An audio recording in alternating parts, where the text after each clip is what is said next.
Tariff को लेकर America की संसद में प्रस्ताव पेश किया गया है, जिसे लेकर अब ट्रंप की टेंशन बढ़ गई है। ये अमेरिका के सांसदों ने ही इस प्रस्ताव को पेश किया है। क्या कुछ मामला है और वो सांसद कौन है, ये जानने के लिए न्यूज रूम में हमारे साथ रजत मौजूद है। रजत, जो सांसद थे वो कौन लोग हैं और जो उन्होंने प्रस्ताव पेश किया, क्या कुछ है वो मामला, बताइए। बिल्कुल, सबसे पहले ये समझना जरूरी है कि आखिर जिस तरीके से अमेरिका ने भारत पर ये टैरिफ लगाया था, पहले 25% का रेसिप्रोकल टैरिफ, उसके बाद से 25% का पेनल्टी, जी बिल्कुल। कुल मिलाकर 50% का टैरिफ था। और इसके बाद से भारत और अमेरिका के संबंधों में लगातार तनाव देखने को मिल रहा था।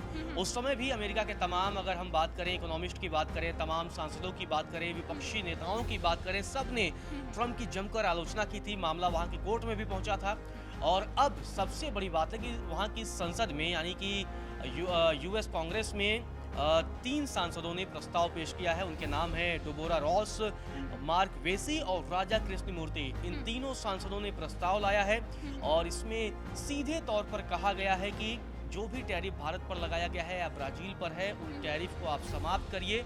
और साथ ही इस प्रस्ताव में इस बात का भी जिक्र है कि टैरिफ बढ़ाने के लिए राष्ट्रपति की आपातकालीन शक्तियों के उपयोग को सीमित करना है। मतलब ट्रंप जो इस मामले में ज्यादा पावरफुल हैं, उनकी पावर को सीमित करना है कि वो मनमाने ढंग से फैसले न ले पाए। आपको बता दें कि शुक्रवार को वहाँ के सदन में ये प्रस्ताव पेश किए गए हैं। और इस प्रस्ताव में क्या कुछ कहा गया है, हम पहले ग्राफिक्स के जरिए वो बयान बता देते हैं। अमेरिकी सांसदों की तरफ से जो बयान आया उसमें कहा गया इस प्रस्ताव का उद्देश्य अंतर्राष्ट्रीय आपातकालीन आर्थिक शक्ति अधिनियम यानी कि IEEPA के तहत भारत पर लगाए गए अतिरिक्त 25% टैरिफ को रद्द करना है। उत्तरी कैरोलिना की अर्थव्यवस्था, व्यापार, निवेश और जीवंत भारतीय अमेरिकी समुदाय के जरिए भारत से गहराई से जुड़ी है। भारतीय कंपनियों ने राज्य में $1 अरब से अधिक का निवेश किया है, जिससे जीवन विज्ञान और प्रौद्योगिकी जैसे क्षेत्रों में हजारों नौकरियां पैदा हुई हैं।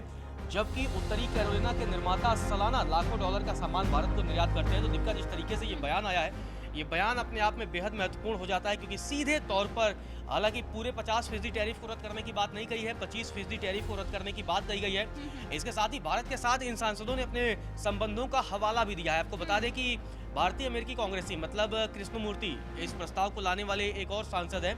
उन्होंने कहा है कि जो टैरिफ है वो प्रति उत्पादक है, मतलब ये सीधे तौर पर प्रोडक्टिविटी को प्रभावित करता है और इसके अलावा सप्लाई चेन को भी बाधित करता है और साथ ही अमेरिका के मजदूरों और श्रमिकों को नुकसान भी पहुंचाता है। तो उन्होंने तमाम खामियां गिनाई हैं और ये भी कहा है कि जो वहाँ के उपभोक्ता हैं और उनके लिए भी उन चीज़ों के मूल्य को बढ़ाता है। तो उन्होंने इस बात पर जोर दिया है कि इन्हें समाप्त करना चाहिए और भारत और अमेरिका के बीच आर्थिक और सुरक्षा सहयोग को मजबूत करना चाहिए।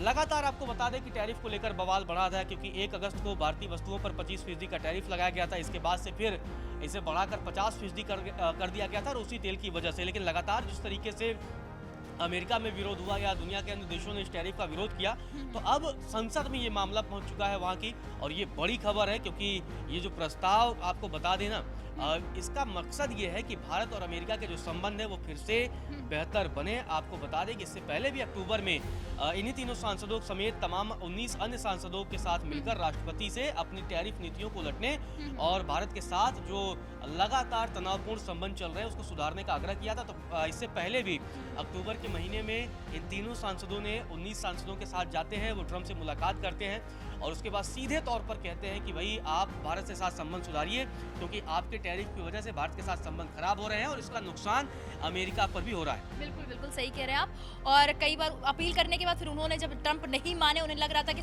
सुधार नजर नहीं आ रहा है, तो उन्होंने ये बिल जो है एक सांसद ने प्रस्ताव पेश किया है। अब देखना ये है कि आगे कि चलकर क्या इस प्रस्ताव पर आगे क्या बात बढ़ती है। और फिलहाल ये ट्रंप के लिए एक टेंशन बढ़ाने वाली बात है। इस पर आपकी क्या राय है, मैं कमेंट बॉक्स में जाकर जरूर बताइए।